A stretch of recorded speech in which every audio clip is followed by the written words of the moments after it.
Viendo en la comisión especial la reforma al régimen de pensiones del Poder Judicial. Ayer hubo muchísima actividad en la Asamblea Legislativa, una enorme dinámica porque llegaron los informes de la Universidad de Costa Rica, del Instituto de Investigaciones Económicas, en los cuales se habla de los dos informes. Vamos a ver el de mayoría y el de minoría, y dice, en otras palabras, que el proyecto del gobierno, el proyecto de los gremios y los magistrados generaría un déficit un déficit de 3 billones de colones. Ese tiene un informe de minoría apoyado por el diputado Jorge Arguedas.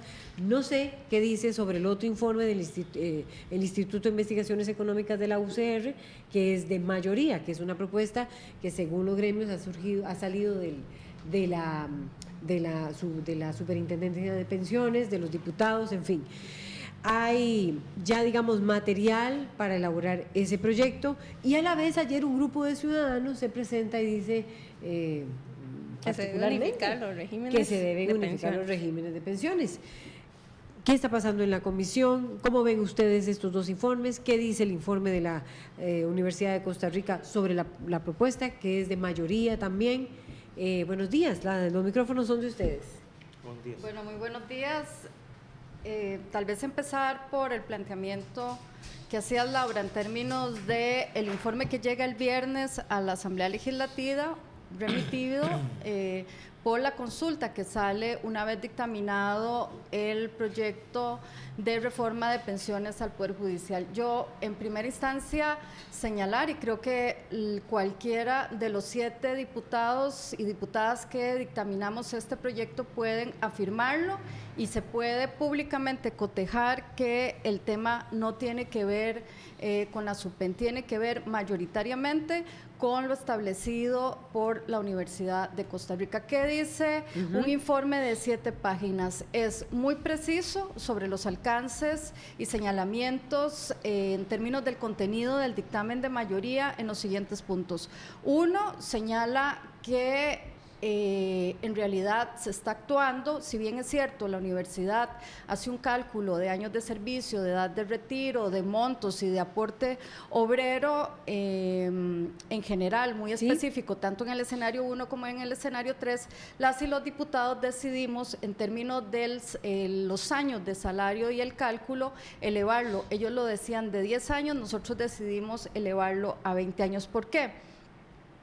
2 apreciaciones se dieron durante los acuerdos de la comisión. Uno tuvo que ver con poder hacer un mix entre el escenario 3 y 4, que era ir del 11 al 15% del aporte obrero, sosteniendo el rango más alto que había puesto la Universidad de Costa Rica en términos de digamos, la promesa de pensión de un 85%, y sostener que una vez que entraba en vigencia la ley, los primeros 18 meses las personas se pueden ir con las condiciones actuales, el 100%, las condiciones actuales que mantiene el régimen. ¿Qué es lo que señala el informe? Que cualquier modificación tiene que ir a favor del régimen de pensiones, que ese aumento de 20 años lo que hace es, de alguna forma, tener, digamos, un colchón o fondear propiamente lo que tiene que ver con la sostenibilidad actuarial y eventualmente financiera del fondo. Señalan, eso sí, que es confuso algunos criterios. Ellos consideran que si la Asamblea, que es la que legisla, ¿verdad?, va a tomar la decisión, deje mejor un porcentaje fijo para poder, que eventualmente la Junta Administrativa no siga calculando sobre el piso del 11%. Y que además es difícil administrar esa gradualidad yendo hacia del 11 al 15 en el aporte obrero, que es mejor establecer un 13%. Señala además que no hay un impacto eventualmente de género. Yo todavía tengo dudas razonables en términos de las dobles jornadas que tienen las mujeres y los años de vida. Hemos pedido, un grupo de 15 diputados, pedimos otros criterios para poder pronunciarnos. O sea, se satisface con el 13%, ¿con qué más? ¿En edad de pensión? El 13% se mantiene 65 años. Para los dos, hombres para y los mujeres. dos, yo creo que eso eventualmente hay que revisarlo. Evidentemente aumenta 35 años los años de servicio, mantiene el tema de si una persona quiere irse con los años de servicio anticipadamente, puede hacerlo con 60 o 62 años, y adicionalmente señala que es muy positivo de alguna forma poder establecer una gradualidad en términos de la contribución solidaria. En cuanto al informe de minoría, me parece que es explícito, usted ya lo señalaba, que en realidad el costo durante 10 años de que se vaya graduando el retiro con condiciones actuales no hace sostenible al fondo. Ellos son enfáticos en estas 7 páginas en decir qué actúa y qué no actúa a favor del fondo. Además señalan evidentemente que no puede salir del control de la administración seguir dando créditos sin una profesionalización de lo que sería… que el Fondo de Pensiones del Poder Judicial no podría dar créditos a los… No es, a los empleados judiciales no sin… si no hay una profesionalización, en la parte financiera. Con criterios… también señalan… Entonces se maneja como si fuera un banco finalmente o como un… Finalmente es plata ciertamente de los empleados, pero recuerden que el Estado está aportando hasta un 3%. Y esto me pasa al segundo tema que me parece que es fundamental. Señalan que no es conveniente que a criterio de la Junta Administrativa se suba el aporte a conveniencia indexando, digamos, el costo de vida, que además señalan que no hay indicadores ni del INEC ni de otro término de referencia. No puede tomarse la decisión que la Junta Administrativa aumente el aporte obrero patronal. Ellos han sido enfáticos en que desde que ellos negociaron los términos de referencia con la Corte, fueron específicos en decir que una de las limitaciones que había que establecerse es que esto recayera sobre los hombros de las y los costarricenses, es decir, sobre el presupuesto de la República. ¿Quién administraría esa junta? Esa junta que administrará los fondos de las pensiones, más bien, ¿quién conformará esa junta que administraría los fondos de las pensiones? Lo señala, se refiere en los documentos de la Universidad de Costa Rica. La U lo que señala, nosotros… ¿O eso le va a tocar a ustedes directamente? Ellos no son explícitos, lo que sí señalan es que hay un costo administrativo que hay que valorar. Yo he sido tal vez de las que he sostenido que ese fondo tiene que salir del Poder Judicial, en el tanto no ha demostrado condiciones óptimas para administrar financieramente. Sí, usted lo ha dicho. Hay una resistencia, obviamente nosotros hicimos digamos, una representación lo más objetiva posible en términos de la representación de los gremios. Sin embargo, el informe no lo dice explícitamente y creo que podemos seguir consultando. Okay. Se ha prorrogado el conocimiento y creo que hay tiempo para saldar las dudas. ¿Qué pasará, don Franklin Corella, con ya teniendo claro el panorama, por lo menos de parte de la Universidad de Costa Rica, que si bien estaría incumpliendo, porque lo he escuchado de los mismos gremios, tiene que haber una diferencia entre hombres y mujeres en la edad de pensión, porque así lo establece también el de la Caja Costarricense de Seguro Social, el régimen de invalidez, vejez y muerte? Las mujeres se pensionan con una edad, los hombres con otra. Esa diferencia de género sí la hace.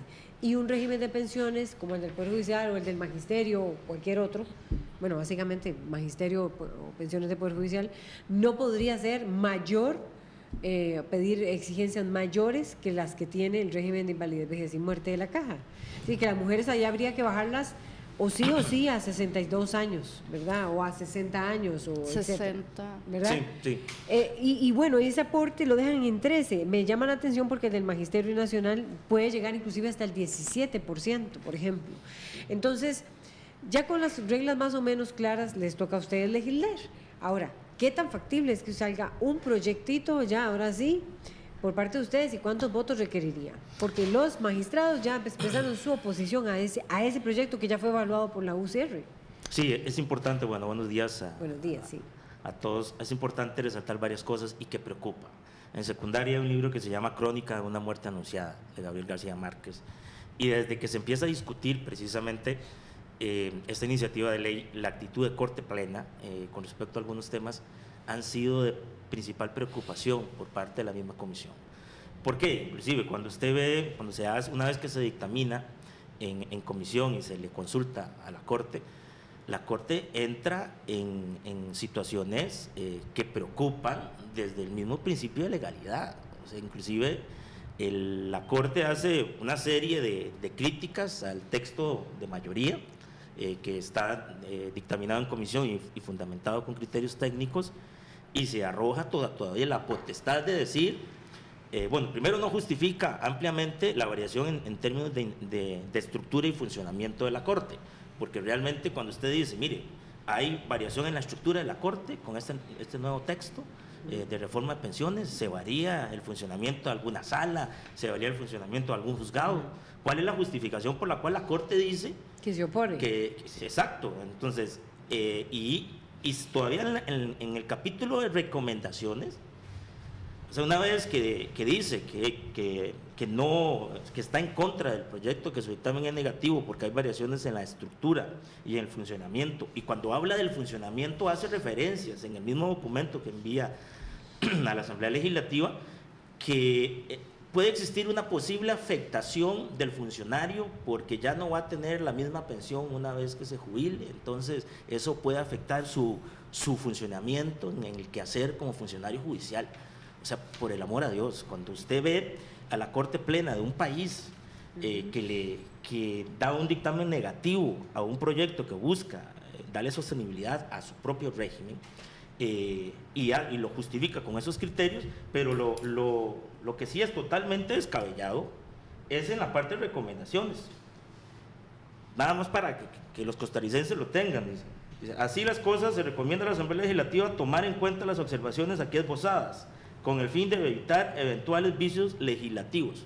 O sea que esto va a ir a la sala. Adelantan criterio. Pero escuchemos lo mejor.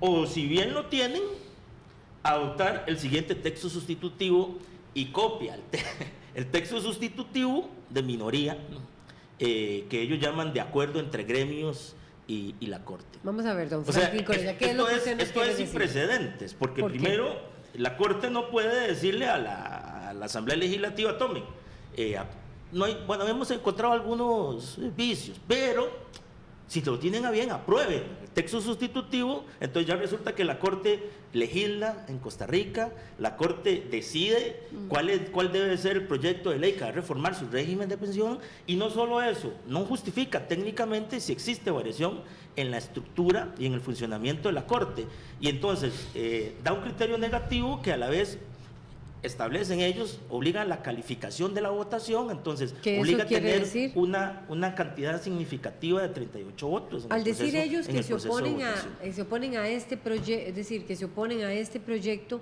eso obliga a la Asamblea a que deben haber 38 votos. Sí, y no solo eso, preocupa también. Lo que no entiendo es por qué. Hay alguna jurisprudencia, precisamente, porque como esto es un 208 bis, se establece una serie de procedimientos que blindan el proceso. Pero lo que preocupa es que todo indica, o la Corte construye, o inclusive en su momento, en el último informe de la UCR, la misma Corte le pregunta a los actuarios de la UCR si eventualmente la contribución solidaria puede ser confiscatoria. Y entonces la UCR le responde que es válido, el actuario le dice... Hey, ¿La contribución solidaria a qué se refiere? ¿A que la contribución que se establece sobre aquellas pensiones que sobrepasan el tope. ¿Verdad? Se refiere que si una pensión es de 8 millones, el tope es de 4 millones y estos otros 4 millones se activa una contribución solidaria que en la propuesta de mayoría se establece de acuerdo a cada millón, se va incrementando, que va de un 25 a un 50%. Y eso iría para el Estado, se quedaría en manos del fondo. Irían a fortalecer el fondo. Irían a fortalecer el fondo. O sea, que nadie puede superar esos 4 exacto. millones aunque se pensione con 8 millones o 9 millones. Exacto. Y eso que sobra, digámoslo así, eso es la contribución solidaria. Entonces ellos sobre la contribución solidaria dicen que eso sería inconstitucional, que eso sería... Que preocupa el que sea confiscatorio, que el porcentaje que se le va a quitar sobre el tope de pensión no tenga un fundamento técnico. Inclusive en el mismo criterio que dicen que la pensión, o sea, que una de las afectaciones en el funcionamiento de la Corte es que el estilo de vida que tiene el funcionario judicial, una vez que se pensiona, la pensión ser menor, pues se afecta, y que eso evidentemente genera tensión, estrés en el mismo funcionario judicial. Y aquí quiero ser muy transparente.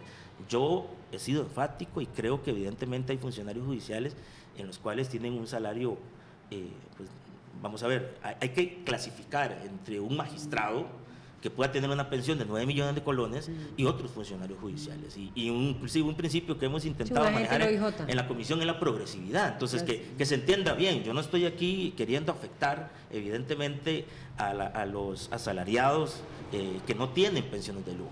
Pero lo que más preocupa es cómo la misma Corte Plena, o sea, todos los magistrados que hoy disfrutan de un salario exorbitante y que van a disfrutar de una pensión exorbitante, establecen toda una serie de mecanismos para eventualmente el mismo proyecto se pueda venir abajo en una acción de inconstitucionalidad. O sea, que usted cree que hay una O sea, si ustedes me poderes. preguntan a mí, y es bueno que los costarricenses estemos atentos y esperemos que en sala constitucional tengan un poquito de responsabilidad, porque ya inclusive en su momento dieron algunos criterios que preocupan, es que todavía la Corte Plena no ha bajado del Olimpo, todavía ellos sienten que tienen que tener una pensión de esos niveles, porque tienen que mantener su estado de vida y porque el Poder Judicial hay que entender lo que no es lo mismo un funcionario del Poder Judicial que de los otros funcionarios.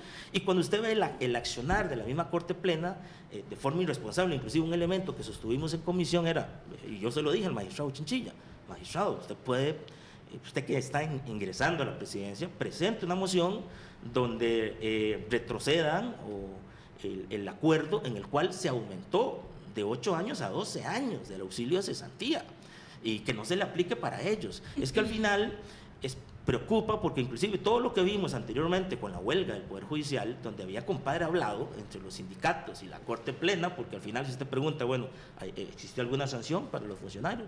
¿Fue o no fue ilegal la huelga? Y hay que reconocerlo, el ahínco, la determinación de la comisión para sostenernos en esta posición, pero las presiones que hemos recibido y sobre todo que ha recibido en este caso la diputada Marcela Guerrero y otros, desde amenazas hasta posiciones, cuando lo que se busca es buscar una solución clara al régimen de pensiones. Pero sí preocupa y estar muy atentos, porque lo que preocupa aquí es que la misma Corte Plena ya quiere legislar, no está de acuerdo del proyecto, le busca vicios y luego intenta proponer un texto sustitutivo para que la Asamblea Legislativa lo apruebe. Eso es sin precedentes en Costa Rica. Don Franklin, pero también mencionaba el diputado Jorge Arguedas, a quien por cierto invitamos y no pudo asistir por problemas de salud, que se hicieron algunas promesas en la Corte que ahora ponen a los diputados en un compromiso.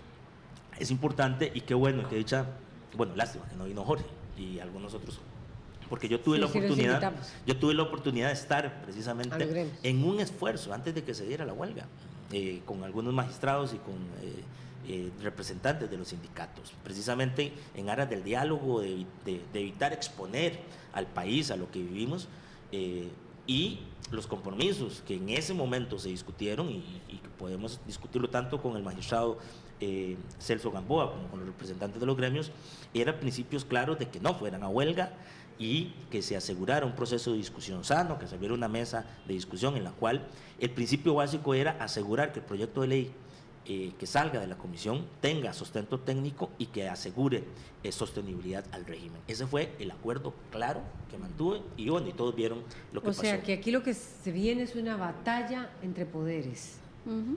Con el proyecto de pensiones, ¿cree usted? Yo quisiera hacer, digamos, 3 precisiones. Una que tiene que ver Poder con judicial, Poder legislativo. 3 precisiones, Laura. Una que tiene que ver con el tema de los acuerdos.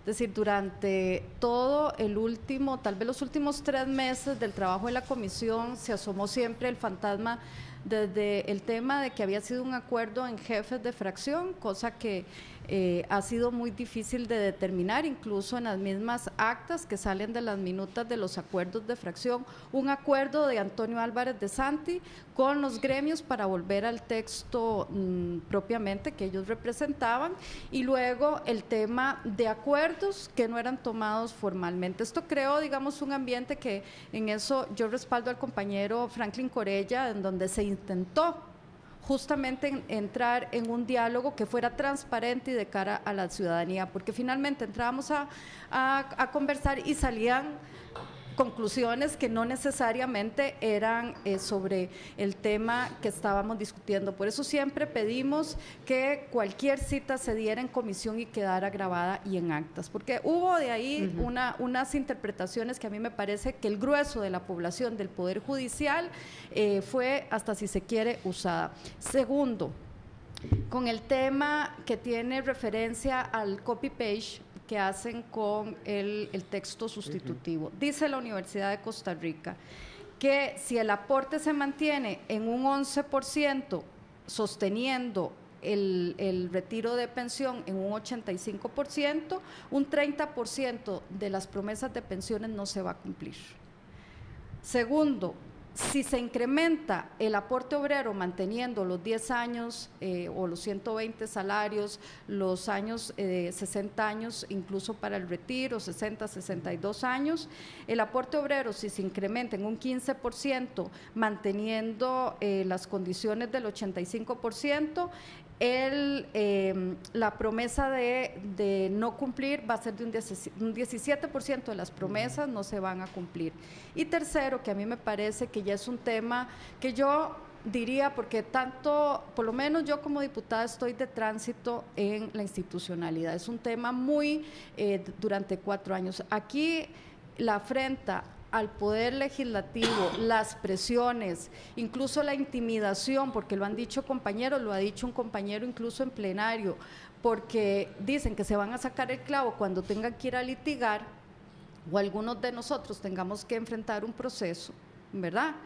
Cuando ese tipo de afrentas se intermedian a partir de una discusión en donde ayer un grupo de ciudadanos manifestó, y yo sí creo que hay que revisar el alcance y el fundamento con el que están razonando o razona la Corte Plena sobre la falta de o la violación a la Constitución política. Ayer un grupo de ciudadanos dijeron el respeto y lo que fundó el pacto en el artículo 73 de la Constitución política, que tiene que ver con la unificación justamente o la igualdad y la equidad en el tema de las pensiones. Pero usted estaba diciendo, diputada Guerrero, que la afrenta, las presiones, la intimidación, de que si van a litigar, igual pueden, si ustedes enfrentan un proceso, ¿eso se ha dado? Eso se ha, es decir, yo en realidad... ¿Usted lo ha recibido, usted, Franklin Corella? Yo he recibido presiones en términos de señalamientos que si... Es decir, hay un sentimiento, salir de la zona de confort no es fácil. Nosotros hemos estado incluso en medio de grupos de personas en donde se siente un ambiente hostil, no se puede decir que de todas las personas. El compañero Otto Guevara dejó en actas hace 3, 4 semanas atrás también lo que se le había señalado que se iban a ver en los tribunales y que ahí iban a estar, digamos, más de tú a tú. Pero aquí el tema que me parece que es fundamental es la disputa que usted ha señalado en términos de quién legisla, en qué condiciones, y yo sí creo eventualmente que se tienen que inhibir de conocer este proyecto. O sea, que hay un juez natural. ¿Quién se tiene que inhibir? Los magistrados y eventualmente los magistrados suplentes.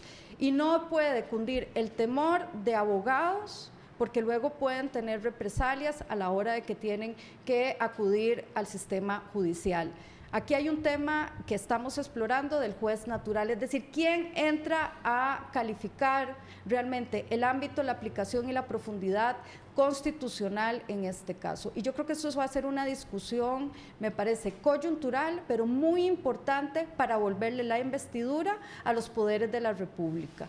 En términos de, y a mí personalmente me replantea el tema de elección de magistrados, porque en este caso creo que la renovación generacional dentro del Poder Judicial tiene que estar apegada a una división de poderes y establecer realmente el ámbito, como ha señalado el diputado Corella, el ámbito y la competencia, no adelantar criterio y menos, dejemos de lado, digamos, que pierden la institucionalidad o pierden la investidura cuando hay presiones de esta naturaleza. Volvamos al ámbito institucional, es decir, ¿cuál es la garantía de un legislador en términos del poder delegado frente a un proceso que me parece que va a marcar una coyuntura estratégica a otras reformas en este país? Es decir, le están además quitando obviamente la investidura al legislador señalando qué tiene y qué no tiene que legislar.